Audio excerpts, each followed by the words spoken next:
In this video, I will show how to make Yahoo the default search engine in Microsoft Edge. So open your Microsoft Edge browser, then click on these three dots. Here click on Settings.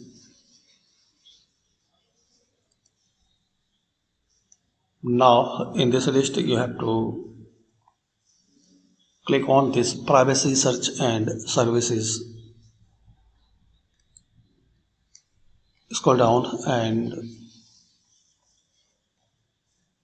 here the setting address bar and search. Click here.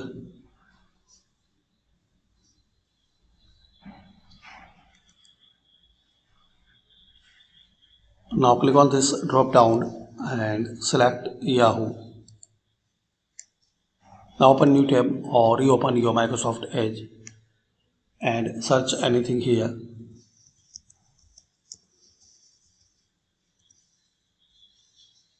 So it will show the result from Yahoo.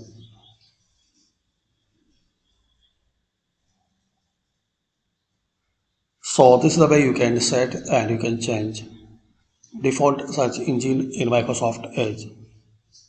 Thanks for watching.